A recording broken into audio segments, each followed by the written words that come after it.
speaking of the Federal Reserve, its chair, Bernanke, Bernanke. yeah, he said in Jackson Hole that that the recovery is going to be slow. Why?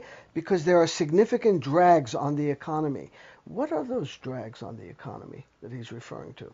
Well, these wonderful turns of phrase, a drag on the economy. What a lovely way to avoid dealing with unpleasant realities in the language that belongs to them. First, drag on the economy.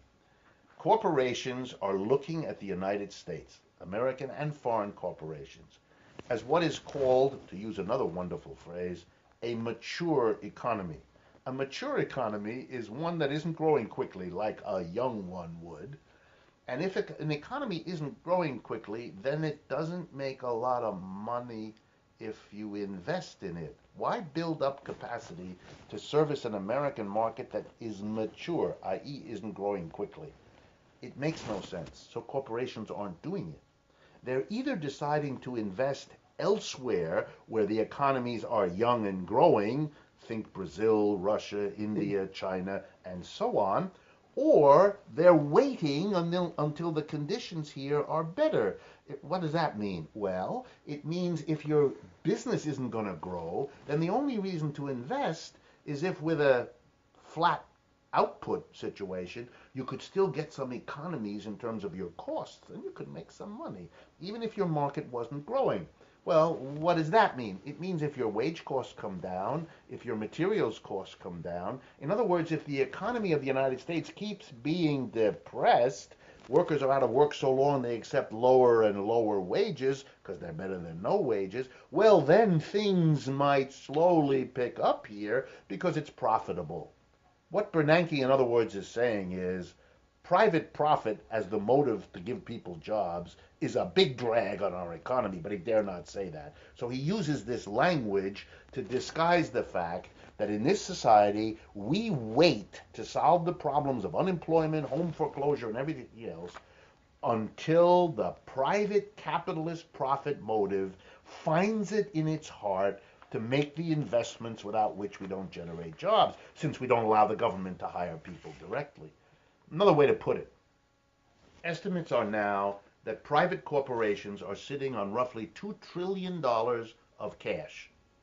They've gotten that money through recovery from the government bailouts, and they've made enough profits by cutting workers and increasing productivity, but they're not going to take that money and expand business and hire people because the American economy, and indeed the world economy right now, is not on a growth pattern, it's on a shrinkage, with the exception of a few places, which is where they're doing whatever investment they are doing, and that's the end of the story. And they're sitting there looking at the rest of us and saying, until it's privately profitable for me, I'm not doing anything.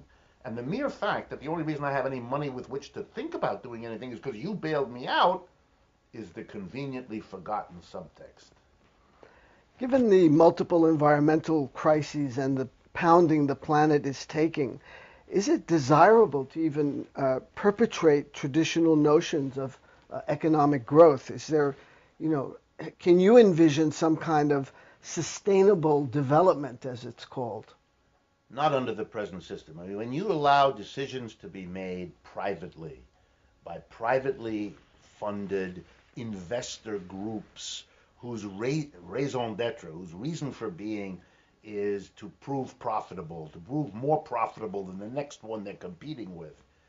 Under those circumstances, development is going to be guided by what makes money, not by what's socially useful, not what by ecologically sustainable or anything else. If you want to reorganize the world economy, then we need planning on a scale which makes what we talked about earlier in terms of defense demobilization small by comparison. We still have to produce a lot. I want to remind everyone that the majority of people on this planet are very poor, are not, in fact, able to access food, clothing, and shelter in the right quantities and qualities to make life appropriate. We could provide for them, we should provide for them, and if we wanted to do that and at the same time move in the direction of ecological sustainability, that would require a massive political commitment and a massive amount of social planning, and only a mass movement committed to those will make that happen. under the existing capitalist system, we are always going to be in the position of imagining it, wishing it, making lovely proposals that go nowhere because they don't deal with the underlying economic obstacle to moving in that direction. And what about elections as an efficacious way to implement change? I think I can say with confidence that a lot of Americans are really fed up with the Democrats and the Republicans and don't see much hope, vote if they do at all, very reluctantly. What about that whole process about, waiting for the great leader to come? Will the change come from the bottom as it has in many social movements? Well, here's what I feel safe in saying. The only place that we can expect change to happen is from the bottom. And if the bottom doesn't make it happen, it's not going to come. It was always a mirage to imagine that you could have political democracy expressed in elections at the same time that you don't have economic democracy. It's really simple. If you allow an economic system in which 1% of the people have more than half the wealth and the other 99% have to share the other half, that the 1% are not going to be so stupid as to not realize that one of the ways you secure yourself in the position of the 1% is to control politics. And what they have to do that with is money. That's what they have in abundance. So they use a portion of their money to control the political system, to manipulate what the voter knows, to manipulate the candidates from which the voter chooses, to control all of that.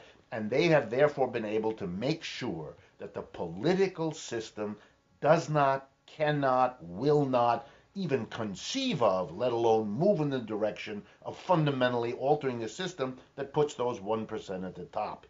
That's what anyone in a position of 1% rich, 99% struggling would do.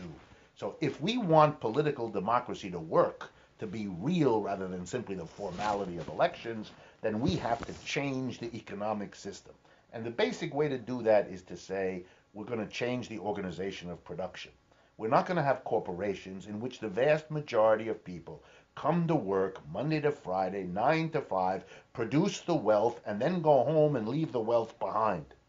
So that the tiny proportion at the top, the major shareholders, the boards of directors, dispose of the profits produced by the mass. Because those who dispose of the profits will keep that system going, and they'll pollute and pervert the politics to keep it that way. If we don't want that to continue, you got to change it. You got to make production work like this. Monday to Thursday, everybody comes to work. Friday, the workers who do the work Monday through Thursday sit around and they make the decisions what to produce, how to produce, where to produce, and what to do with the profits. Then the mass of people, the majority, would be holding the levers of wealth and power, and they would decide what to do with them. And if they wanted a democratic political system, they'd make it happen, and nobody would have the incentive or the resources to undo that. Unless you go in that direction or something like it, you're simply fooling yourself and those around you to keep asking, begging, pleading, and working for a democracy in politics without having given it the economic foundation without which it will be a sham. For listeners and readers who are interested in learning more about these kinds of issues, other than your own book, Capitalism Hits the Fan, what could you recommend as some, basic texts to refer to? Well, at this point, I'm a little hesitant to refer to texts because the new source for everybody are websites, and there really are lots of them that are full of this information. I'll mention a few in case your folks are interested. I'll be immodest. I'll start with my own. It's rdwolff.com with two F's. And it's a place where all of the work I do, interviews like this, speeches, classes I teach, are all there. So everything I know and everything I understand is sort of on display, freely available, 24 hours a day. I'm struck with a few others. There's this service called Truthout, truthout.org. It collects every day 15 or 20 seminal articles, many on economics, but not only, by authors many of you will have recognized and seen. But it's a way constantly to have a selection of really good critical thinking presented that you can access again freely without cost and so forth and so on. And there are many more like that that are doing that. And I think out of that is such a wealth of information that it's now kind of almost overload of information. Are there books? Sure there are, but here's my advice. Some of the greatest classics remain the books that I would urge you to read. You know, the critique of capitalism, which is what I'm now doing, is not new. Capitalism has been around for 300 years, but it has had its critics from day one. It never bamboozled all the people all the time. And at various moments, it produced brilliant critics. And one of the traditions, dare we say it here in America today, that developed most completely over the last 200 years is the tradition of Marx and Marxism, starting with Karl Marx and the people who come out of him. These are people who are inspired by the foremost critic of capitalism since its inception. They've taken it a lot further, and it's not about that being perfect. They made lots of mistakes. They continue to make mistakes, as every tradition does. But here you have, in that tradition, a concentrated selection of the theoretical critics, all of the political parties that tried to make changes in capitalism, what worked, what failed, their strengths, their weaknesses. That's a resource. Everybody who's interested in understanding the system, again, as I said before, talk to all the people who celebrate capitalism. But if you want to hear also from the critics to form your own judgment, Marxian theory and Marxism is the place where the best and the most of that criticism has been worked out.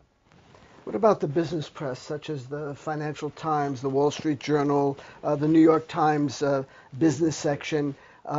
Chomsky has commented many times that he often starts reading with the business press because that's where you get a lot of accurate information, and then in the rest of the paper you get, or magazines, there's more, let's say, distorted and slanted points of view. I know what he means. I read, for example, the Financial Times, which I would actually argue is the best of those sources, really. The economic analysis in the New York Times tends to be old, 2 or 3 days behind the internet. I find if you want up-to-the-minute economic news, I would go to Bloomberg on the internet because it's pretty good for that. All of that is slanted, though. The ideology is all wrapped up in that stuff, even more in the Wall Street Journal and the New York Times. But it's correct. They are like business schools. They're more interested in how it's actually working than they are in the celebration. They leave that to the rest of the newspaper and to the rest of the establishment of the media that do the celebrating. So yes, I would certainly include the financial press in anyone's attempt to keep up with what's going on. Thanks very much for your time. Thank you, David, for being the journalist of our time and making sure this stuff gets out.